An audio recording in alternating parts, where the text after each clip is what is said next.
जय हिंद दोस्तों।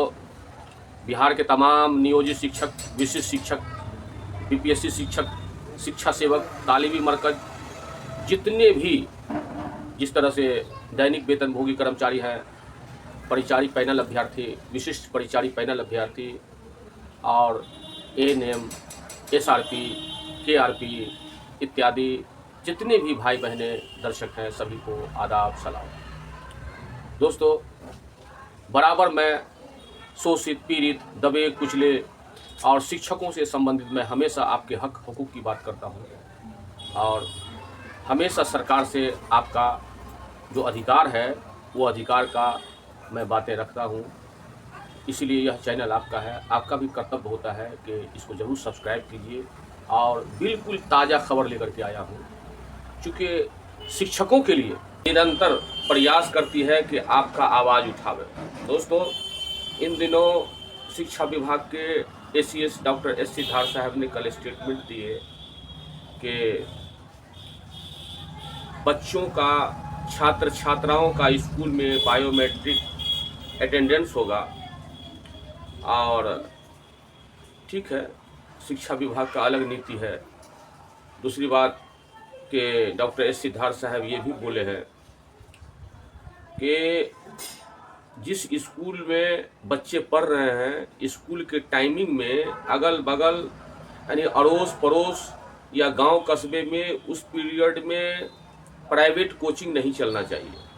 इस पर डॉक्टर एस सिद्धार्थ साहब का सख्त निर्देश है और इस पर कार्रवाई भी करेंगे। दूसरी बात, ये तो बात सही है, डॉक्टर एस सिद्धार्थ साहब ने अपने परिचर्चाओं में ये भी बोले हैं कि विश्व स्तर पर एक सब्जेक्ट, एक कैटेगरी और एक समानता के तरह से जो है एजुकेशन होना चाहिए। ये भी बात सही है, बिल्कुल सही है, चूँकि आईएएस हैं और सरकार के प्रधान सचिव भी हैं। इस संबंध में मैं कहना चाहता हूँ कि डॉक्टर एस सिद्धार्थ साहब, आप इंटरनेशनल लेवल पर घूमे हैं, आप बड़े बड़े स्कूल में भी घूमे हैं, लेकिन यहाँ के किसानों, खेतीहर मजदूर, रिक्शा चलाने वाले, टांगा चलाने वाले, ठेला चलाने वाले, दैनिक मजदूर, वेतन भोगी कर्मचारी और दैनिक मजदूर, ये लोग हैं, इनके बच्चे कभी बकरी चराने जाते हैं,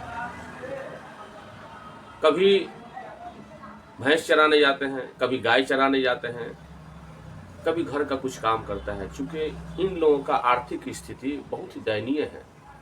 महोदय, मैं आपका ध्यान आकृष्ट करते हुए कहना चाहता हूँ कि आप गांव घूम करके देखिए, कितने गरीब ऐसे हैं जिसको चौकी बिस्तारा नहीं है, वो बच्चे को ससमय कैसे भेजेंगे? इसके लिए सरकार को सुविधा देना होगा। इसके लिए सरकार को कम से कम बच्चे बच्चियों को छानबीन करे आधार पर 3 ड्रेस देना होगा, जूता चप्पल देना होगा, बेहतरीन खाना पीना देना होगा। ऐसे शिक्षा बोलने से और स्पॉट पर चलने से दोनों का फर्क है। तो मैं डॉक्टर एस सिद्धार्थ साहब को ये ध्यान आकृष्ट करते हुए कहना चाहता हूँ कि महोदय, आपका बिल्कुल बेहतर सोच है। दूसरी बात कि शिक्षकों के साथ बहुत बड़ा प्रॉब्लम है, आप उस प्रॉब्लम को देखते ही नहीं हैं। चूँकि शिक्षक एक पायलट के समान होता है, प्लेन जो चलाता है उसको आगे पीछे हर जगह से दिखना होगा, लेकिन इतने बड़े, इतने महान शिक्षक जो राष्ट्र के निर्माता हैं, बच्चे के भविष्य के निर्माता हैं, उसको ससमय वेतन नहीं मिलता है। हमेशा ऑनलाइन अटेंडेंस, अगर 3 दिन लेट गया तो अटेंडेंस कट गया, सीएल गया। ये सब इतना सख्ती शिक्षकों को नहीं करना चाहिए।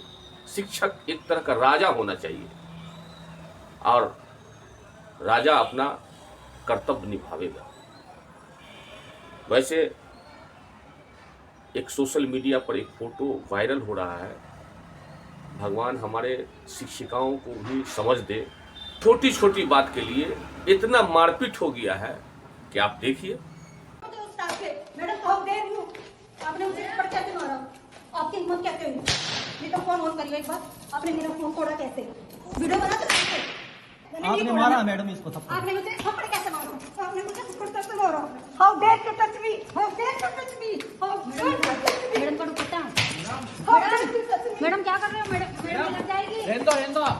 How dare you touch me? How dare you touch me? How dare you touch me? Video बना ले प्रीतम, बना रहा हूँ। Self defence how dare to touch me?